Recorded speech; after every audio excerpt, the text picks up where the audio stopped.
नमस्ते, मी शैलास किचनमध्ये तुम्हा सर्वांचं मनापासून स्वागत. आज आपल्याला फ्लॉवर कोफ्ता करी करायची आहे. त्याच्यासाठी मी फ्लॉवर घेतलाय, 1/2 किलो आहे फ्लॉवर. काजू बदाम 4-5 घेतले, अर्धा वाटी बेसन घेतलंय, 1 कांदा, 2 टोमॅटो, 4 हिरव्या मिरच्या, लसूणच्या पाकळ्या 3-4 आणि आलं अर्धा इंच. हे आपल्याला सगळं मिक्सरला लावायचं, कांदा टोमॅटो वगैरे.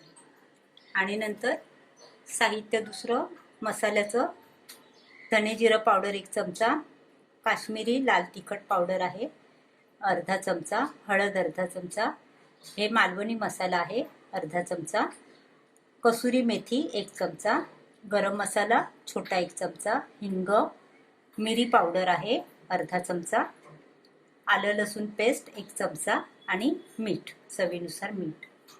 आता हे आपल्याला ना क्रीम बनवायचं आहे. तर क्रीम बनवण्यासाठी मी साय फ्रीजरमध्ये ठेवली होती आणि मग ती आता आपल्याला थोडंसं दूध टाकून मिक्सरला लावून घ्यायची आहे, किंवा आपलं क्रीम तयार होणार. आता हे फ्लॉवर ना, ही मोठी बाजू आहे ना जाडी, तिथून आपल्याला किसायचं आहे, बारीक इथून नाही करायचं, मग एकदम ते पाणी त्याच्यातून जास्त निघणार. हे बघा, असं जाडसरच आपल्याला किसायचं आहे. बारीक ह्याच्यातून केलं तर मग ते नंतर पाणी त्याच्यातून निघणार आणि मग ओलसर होणार आपलं मिश्रण, म्हणून जाड ह्याच्यावरून करायचं आहे, आपल्याला किसायचं आहे फ्लॉवर. हे फ्लॉवर आपण आता किसून घेतलेलं आहे. 1/2 चमचा हळद, काश्मीरी लाल मिरची पावडर, मिरी पावडर अर्धा चमचा, मीठ अर्धा चमचा टाकूया, कोथिंबीर चांगलं मिक्स करून घ्यायचं. आणि आता हे अर्धा कप आपण बेसन घेतलंय, ते टाकून हाताने आता चांगलं मिक्स करायचं व्यवस्थित एकदम. पाण्याचा वापर अजिबात करायचा नाही आपल्याला, ह्याच्यातच मळायचं आहे. हे बघा, पीठ मळून झालंय. आता हे असे गोळे करून घ्यायचे, मध्यम आकाराचेच करायचे. नंतर बेसनमध्ये असं व्यवस्थित घोळवून घ्यायचं. हे बघा, गोळे करून घेतले, बेसनमध्ये घोळवून कोफ्ते आपले तयार आहेत.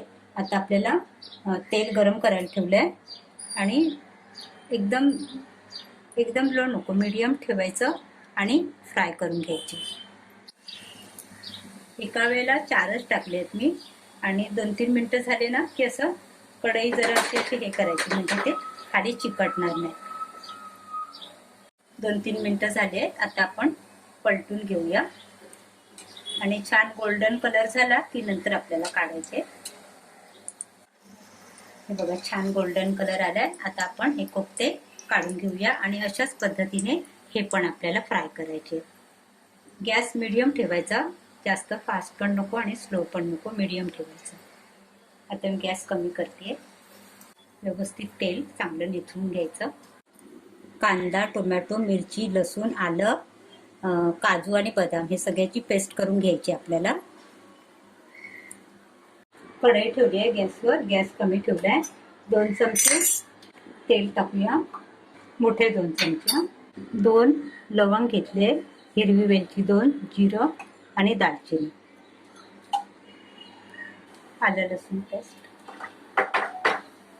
मिरी पावडर, हिंग, धने जिरं पावडर, काश्मीरी मिरची पावडर, मालवणी मसाला छोटा अर्धा चमचा, गरम मसाला, हळद. चांगला मिक्स करून घेऊया.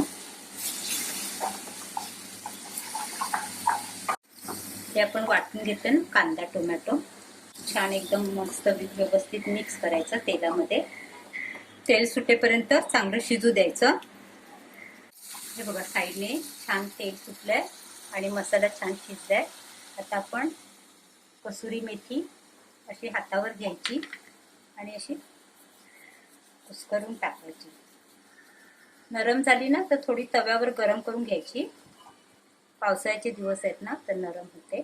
मीठ अर्धा चमचा, बेसन हा मोठा 1 चमचा घेतलाय,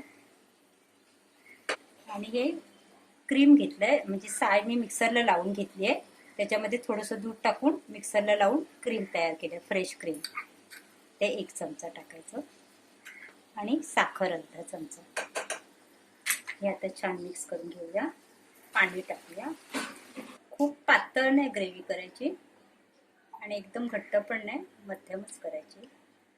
अजून लागलं तर पाणी टाकू आपण. एक उकळी येऊ दे. एक उकळी आली आहे. आता आपण हे कोफ्ता बॉल टाकूया त्याच्यामध्ये आणि झाकण लावून 5 मिनिटं चांगले शिजून घेऊया. झाकण ठेवून 10 मिनिटं शिजूया. हे रस्सा छान, करी छान शिजली पाहिजे आणि गॅस कमी ठेवलाय. हे बघा एकदम व्यवस्थित एवढं घट्ट ठेवायचं. ह्याच्यापेक्षा जास्त नको, कारण की थंड झाल्यावर मग अजून घट्ट होणार ना. आता आपण गॅस बंद करूया. आपली कोफ्ता करी आता तयार आहे. आपण आता सर्व करूया. आपली कोफ्ता करी तयार आहे. आता आपण थोडं गार्निशिंग करूया. त्याच्यासाठी आपण हे क्रीम बनवून घेतलं आहे ना, फ्रेश क्रीम.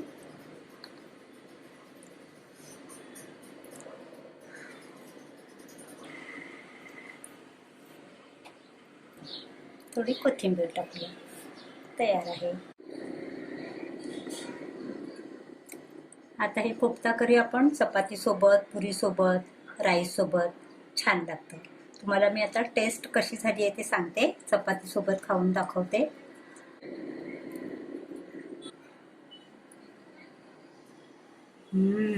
खूप सुंदर झालंय, यम्मी.